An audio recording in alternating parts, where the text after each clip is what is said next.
Pranam, a hearty Om Namah Shivaya. We are in Krantipit in Madhya Pradesh, and this is the big Maha Shivaratri night, and we are blessed to have among ourselves Vivek ji himself for a quick question and answer interaction session. Om Namah Shivaya, Pranam. Pranam. Guruji, tell us one thing which is often associated with the concept of Shiva. There are various terms associated, but the one which is very keenly associated with Shiva is Swayambhu, self-made or self-created. How do you see that? What does it mean? Let us first be blessed on this Maha Shivaratri night, which is unique, special. At the same time, this is something that we should all know, that in this whole world, when anybody has even thought about the spiritual significance of human lives in this planet, there were few among us, maybe centuries back, maybe millennia back, who thought about something very specific, which is about Maha Shivaratri, the day of and the night of Shiva, and not a slight marginal night, the grand night. So let us all be blessed that we are meeting today and on this Maha Shivaratri night. Actually, as grand Shiva is, that grand the philosophy of Shiva is. Actually, the interesting part is, Sanjay ji, that philosophy itself, in Sanskrit or in Hindi or in Devanagari, we call it darshan. Philosophy is a very mature word actually to give a meaning of darshan, because philosophy is something which is completely mental. It has no relative context to our own experience. Actually, the mere word philosophy, the darshan, that comes from the whole, what you can call the life of Shiva. You call it Swayambhu. The word that you used is self-made. I would call there is a huge difference in self-made or being self. Actually, Shiva is not self-made. Shiva is being self. Swayambhu, who is for himself, who is the self. In Indian philosophy, there is a one thing what we aspire for, from the Vedas till today. This is something else, and in this country we have created many contradictions. So in those contradictions, there is also something about what we are seeking at this moment, what we are trying to seek. But since the ages of Vedas, and even before that, when the Vedas were taking shape, this country has thought about finding the self, the meaning of self, the reality of self. And self is what? Which expresses its own being through the expression of this unity. So Shiva, when we call Lord Shiva Swayambhu, it's the one who has found himself.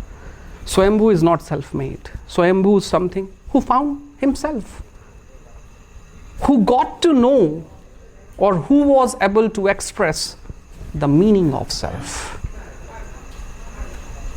In Indian context and in the context of Shivaratri, we are sitting, I call this place Krantipit. And the whole thing about Shiva is that how one can make, one can be, or one should be, being aware of that thing from where we are built off, the life. And that's Swayambhu.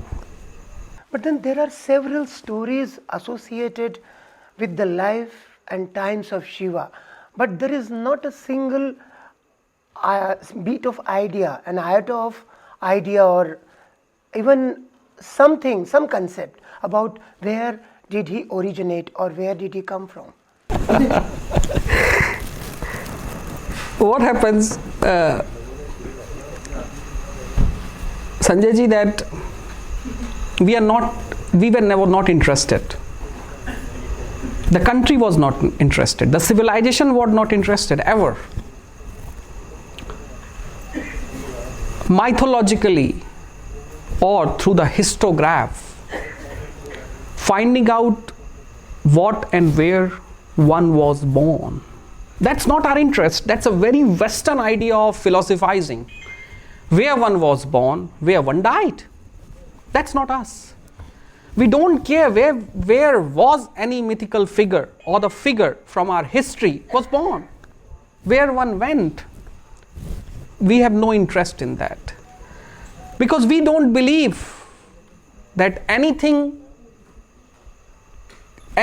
that comes only once, we believe that life is eternal. Either we constantly coming and going from here, or we are merging with something that is already exist. So coming and going is a very temporary. But still, going back to the story, how Shiva came into the existence. There's a very interesting story. When we go back in Vedas, and especially when we go back in, not the Rig Veda, but when we come into the Yajur Veda part. And from Yajur Veda, there is a very interesting Upanishad that takes form, which talks about the beginning of the begin, which was Shvetashvara Upanishad. I always tell people that, there is something that one should always read. In Shvetashvara Upanishad, there is a question a disciple asked. Tell us, from where, like we are discussing, from where that being was born. Shvetashvara Upanishad says that the being from which we are born cannot be called where it was born. It exists. From that existence, we are all born. So let's keep aside, because what has happened, and that's what I was trying to touch at one moment with you, that this country, our religion at this point, at this time, and I'm so sorry to say, but our religion at this time in this country is about very selfish. We are looking for a big power of the universe, and from there we are trying to get very minuscule things. Somebody is trying to find out how my business is gonna run. Somebody is trying to find out my transfer, my position. Somebody is trying out to find, some sort of posting or something. Rarely we go and try to find out, or try to express, or try to relate, or try to have the darshan of how we can become divine. I have come across many people, and I can count in numbers those who have come to me and asked that, look, I don't need anything. I just want to become divine. I want to have that expression of divinity in me. The question is absolutely wrong. Because when we speak about Shiva, Shiva is something who says that, come, in any form, in any shape, in any hull and any world, come. I accept everyone. You don't have to come to me when you think that there is a purity. I'll make you pure. You come. Shiva says, I don't need sort of moral adjunctures from where I have to take people that who can be with me. Shiva says, you can be anybody. You can have any part of your morality, your wishes, your anything. You just come. Because this country, and I'm taking a step forward, because this country, and especially Shiva, from where our philosophy, our darshan has come into shape, he says that mere one thing is needed for us to become part of divine, is that our wish in us to become divine.